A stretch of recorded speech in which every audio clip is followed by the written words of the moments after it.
आज बात दिल्ली दंगों की। कहते हैं ना, न्याय में देरी न्याय का अपमान। ये बात है 2020 की, जगह है दिल्ली, भारत की राजधानी। एक ऐसा साल जब भारत की राजधानी खून, आग और चीखों से भरी उठी। फरवरी का महीना था, साल था 2020। दिल्ली ने वो भयावह दृश्य देखे जिसे लोग आज भी भूल नहीं पाए। 53 लोग मारे गए, सैकड़ों घायल हुए, हजारों बेघर हो गए। पर सबसे बड़ा सवाल आज भी जिंदा है, क्या पीड़ितों को न्याय मिला? यह हिंसा अचानक नहीं हुई थी। महीनों पहले से माहौल को गरमाया गया। भड़काऊ भाषण, सोशल मीडिया पर नफरत और नेताओं के उकसावे। फरवरी में ये सब सड़कों पर खून और आग बनकर बरसा। जी हां, अगर इंटरैक्टिव अल जजीरा की रिपोर्ट पर ध्यान दें तो वो कहती है, दंगों में सबसे ज्यादा निशाना बने मुसलमान। जी, उनके घर जलाए गए, दुकानें लूटी गईं, मस्जिदों को आग लगा दी गई। लेकिन ये केवल एक समुदाय की त्रासदी नहीं थी। कुछ हिंदू भी इस हिंसा की चपेट में आए। यानी ये था राजनीति और नफरत का संगठित खेल। जब दिल्ली जल रही थी, पुलिस कहां थी? गवाहों ने कहा, पुलिस बस खड़ी देखती रही। कुछ जगहों पर पुलिस को दंगाइयों के साथ नारे लगाते भी सुना गया, दिल्ली पुलिस जिंदाबाद जिंदाबाद। तो क्या पुलिस केवल मूक दर्शक बनी रही, या फिर उसने कुछ मामलों में दंगाइयों को बचाने की भी कोशिश की? मुझे कॉल आती है कि प्रोटेस्ट, खुरेजी प्रोटेस्ट को तोड़ने के लिए पुलिस आ चुकी है और कई लोग यहाँ पर मतलब हैं, आप आ जाइए। और पुलिस जो है बहुत बड़ी तादाद में है, वो प्रोटेस्ट को ख़त्म करना चाह रही है। और मैं अपनी गाड़ी उठाकर एकदम से वहाँ पहुँचती हूँ, अकेले बिल्कुल। वो वीडियोस भी बहुत ज़्यादा मीडिया ने चलाई हैं। जब मैं वहाँ पहुँची तो एक इंसान, तो इंसान वहाँ, परिंदा भी कह लीजिए, कि पुलिस के डर से, खौफ से वहाँ नहीं था। मैंने जाकर वहाँ पर बात किया कि प्रोटेस्ट आप लोग क्यों ख़त्म करना चाहते हैं, इसे क्यों तोड़ रहे हैं? हम तो बड़ा पीसफुल, मतलब यहाँ पे प्रोटेस्ट चल रहा था। तो अचानक से मुझे 3 पुलिस वाली आती हैं और उठाकर पीसीआर वैन में मुझे धकेल दिया जाता है बुरी तरीके से, और मुझे बराबर में ही जगतपुरी थाना है, वहाँ पर ले जाकर डिटेन। मुझे लगा कि शायद ये एक डिटेंशन है, लेकिन थोड़ी घंटों के बाद, 3 साढ़े 3 घंटे के बाद मुझे बताया जाता है कि आप मेडिकल के लिए चलिए, आपको अरेस्ट कर लिया गया। तो मेरे लिए बड़ा शॉकिंग था कि मेरा आना या प्रोटेस्ट रोकना, कि भाई ये नहीं टूटना चाहिए। मतलब ये लोग जो प्रोटेस्ट कर रहे हैं, पीसफुल प्रोटेस्ट कर रहे हैं, इनको करने दिया जाना चाहिए। तो एकदम से अरेस्टिंग डाल लेना बिना किसी कसूर के, बिना कुछ बात हुए, वो मेरे लिए बहुत ज़्यादा शॉकिंग था। फिर मेरे घर पे हालांकि बाद में इन्फॉर्म किया गया, मेरा मेडिकल हुआ 1:30 के करीब तकरीबन मैं वहाँ पहुँची थी। जो बाद में मेरे 44/20 जिसमें मेरी अरेस्टिंग हुई थी, उसके कोर्ट ऑर्डर में भी यही आया है कि दंगों का जो एक मेरे ऊपर एलिगेशन लगा था, झूठा एलिगेशन, दंगे दिखाए गए हैं उससे बहुत पहले, और मेरी लोकेशन उस वक्त घर की आ रही थी, और उसी वजह से मुझे बेल मिली थी। और मैं आपको बता देना चाहूँगी कि कोर्ट ऑर्डर में भी जो मुझे जब ज़मानत मिली थी, उसमें कैटेगोरिकली ये लिखा गया है कि ये एक डिबेटेबल अभी रहेगा कि इशरत पे मतलब ये केस बनता है या नहीं बनता है। मेरी लोकेशन वहाँ की नहीं है, वहाँ का मेरा कोई विजुअल ऐसे निकल के नहीं आया कि मैं किसी के साथ खड़ी हूँ या कुछ है। बिल्कुल बिल्कुल सन्नाटा था, इतनी फोर्स थी वहाँ पर जाते के साथ ही, मतलब मेरी अरेस्टिंग डलना, बाद में मुझे किसी से ना मिलने देना, पूरा थाना सील कर देना, एक सन्नाटा बरपा गया था पूरे इलाके में। वो बहुत शॉकिंग था। मुझे ले जाके मेरा मेडिकल कराया गया, और उसके बाद मेरी फैमिली और लॉयर से, मेरे ब्रदर से मुझे मिलने दिया गया। फिर मुझे सीधा ये मंडोली जेल, मतलब नहीं, उसके बाद मुझे कोर्ट में प्रोड्यूस किया गया, लेकिन कोर्ट में, ओपन कोर्ट में प्रोड्यूस ना कर कर मुझे मजिस्ट्रेट साहब के घर पे प्रोड्यूस किया गया, सिक्योरिटी रीजंस के तहत, कि बाहर बहुत तादाद में लोग खड़े हैं। तकरीबन 5 साल हो गए। आज न्यायालय में लड़ाई चल रही है, लेकिन न्याय की राह आसान नहीं है। दिल्ली हाई कोर्ट ने हाल ही में 10 आरोपियों की जमानत याचिका खारिज कर दी। तो जाएगी, कोई बात नहीं है घबराने की। अब तो हिम्मत बढ़ती जाती है जब इंसान काम कर ले तो।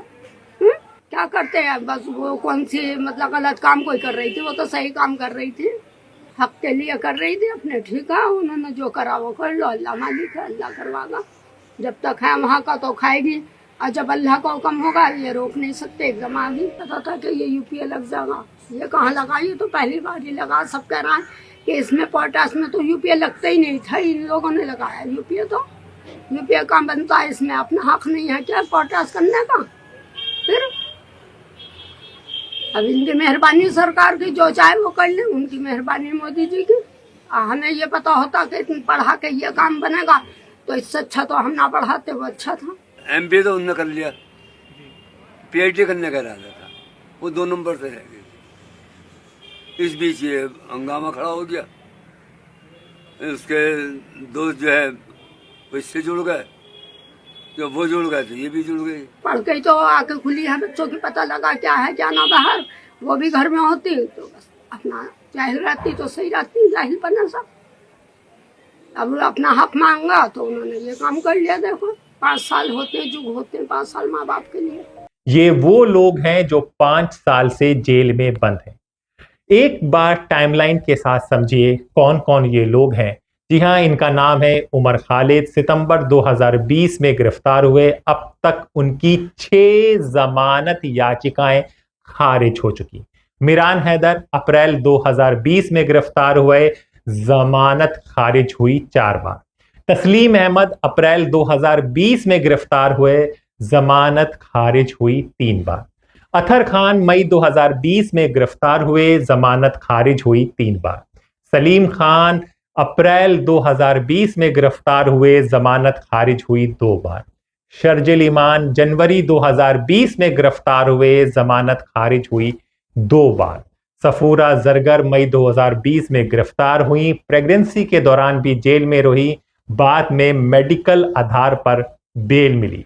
खालिद सैफी फरवरी 2020 में गिरफ्तार हुए, जमानत खारिज हुई 2 बार। गुलफिशा फातिमा अप्रैल 2020 में गिरफ्तार हुई, जमानत खारिज हुई 2 बार। सिराजुर रहमान अप्रैल 2020 में गिरफ्तार हुए, जमानत खारिज हुई 2 बार। ये केस अब केवल दंगों का नहीं रहा, अब ये केस बन गया है UAPA का, यानी आतंकवाद विरोधी कानून। आरोप क्या है इसको भी समझिए कि इन्होंने व्हाट्सएप ग्रुप बनाकर दंगे की साजिश रची, इन्होंने फंडिंग की, भीड़ जुटाई और दिल्ली को जलाने की तैयारी की।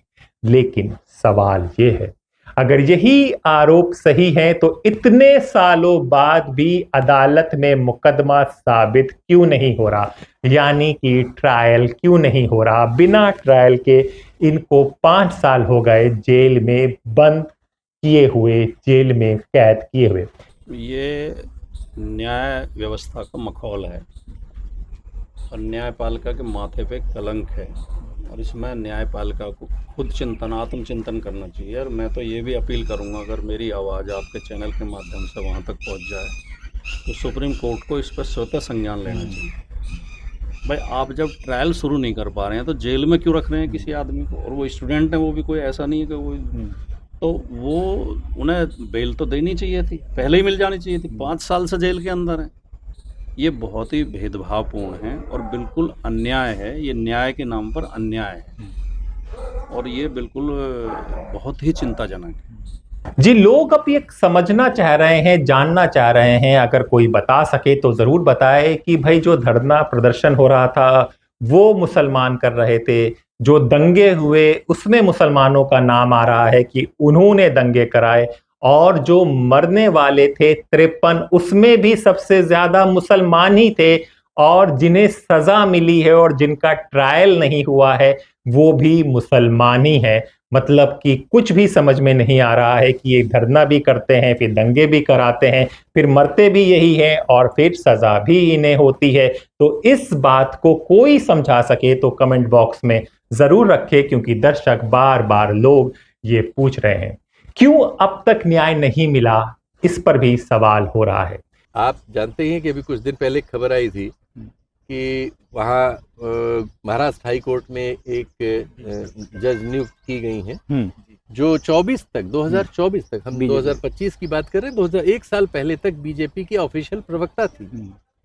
आप जानते हैं कि एक उत्तर प्रदेश में वहाँ के इलाहाबाद हाई कोर्ट के एक जज साहब विश्व हिंदू परिषद आरएसएस के कार्यक्रम में गए थे और उन्होंने वो सब बातें कही थी जो कि कोई आरएसएस का या बीजेपी का या राइट विंग हिंदुइज्म का नेता कहता है किसी जुडिशियल पर्सन से आप इस तरह की बातें जो प्रचार के माध्यम हो सकती हैं, वर्किंग जज से जब आप सुनते हैं, जब आप देखते हैं कि बंगाल में एक जज साहब अपने सारे फैसलों में सरकार के विरुद्ध वो करते हुए नजर आते हैं और वर्किंग रहते हुए एकाएक इस्तीफा दे के वो बीजेपी का टिकट पाते हैं और लोकसभा के चुनाव लड़के सांसद बन जाते हैं। जब आप देखते हैं कि सुप्रीम कोर्ट के एक जस्टिस साहब CJI कुछ ऐसे फैसले देते हैं, उनके ऊपर एक स्त्री से संबंधित आरोप थे, फिर वो आरोप भी गायब हो जाते हैं और उनको हम पाते हैं संसद में राज्यसभा का सदस्य बने हुए उसी दल की ओर से। तो हम कुछ एक अजीब दौर में हैं। परिवार रो रहा है, किसी की माँ रोती है, किसी के बाप रो रहे हैं, किसी के भाई रो रहे हैं, किसी की पत्नियां रो रही हैं। एक कविता आप जरा सुनिए, जिशान अयूब जो कह रहे हैं गुलफिशा फातिमा के लिए, वो भी सुन लीजिए। दोस्तों, गुलफिशा फातिमा का नाम आप लोगों ने सुना होगा। अगर नहीं सुना है तो बहुत शर्म की बात है हम सब लोगों के लिए, पर मैं उम्मीद करता हूं कि आप लोगों ने सुना होगा। खैर, उन्होंने जेल में से, जो जिनको जेल में 5 साल हो गए हैं, तो जेल में से उन्होंने कुछ कविताएं लिखी। तो उनमें से एक कविता आप लोगों के सामने पढ़ रहा हूं उनकी सॉलिडारिटी में।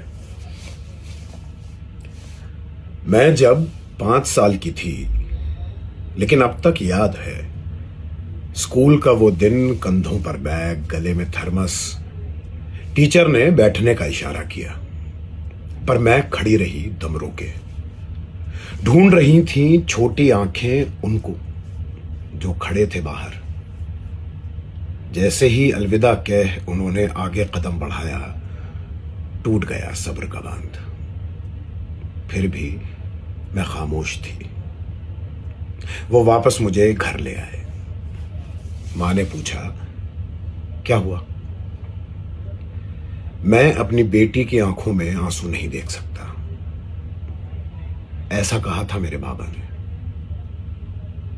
बड़ी आंखों में अब भी आंसू हैं, ज़बां भी खामोश है पहले सी। तुम फिर से समझ जाओ ना, आ जाओ ना, ले जाओ ना। पीड़ितों के परिवार आज भी दर दर की ठोकरें खा रहे हैं। मारे गए लोगों के परिजन अभी भी मुआवजे और इंसाफ का इंतजार कर रहे हैं।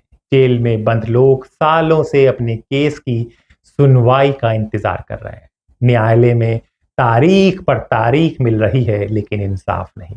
और जैसा कहा गया, न्याय में देरी न्याय का अपमान है। जी दोस्तों, दिल्ली दंगे 2020 सिर्फ एक घटना नहीं थी, ये एक आईना है जो दिखाता है किस तरह नफरत, राजनीति और सिस्टम मिलकर आम इंसान की जिंदगी तबाह कर देते हैं। 4 साल बाद से ज्यादा 5 साल होने को हैं, ना तो दोषियों को सजा मिली है, ना पीड़ितों को न्याय। तो क्या हमारा लोकतंत्र केवल चुनाव जीतने तक सीमित रह गया है? क्या इंसाफ सिर्फ एक किताब का शब्द है, या फिर सच में कभी न्याय मिलेगा? जी हाँ, दिल्ली दंगे अब तक कह सकते हैं कि एक अधूरा इंसाफ। तो अपने दोस्त हैदराबाद नकवी को इजाजत दीजिए, फिर होगी मुलाकात ऐसे ही किसी टॉपिक के साथ। तब तक के लिए नमस्कार।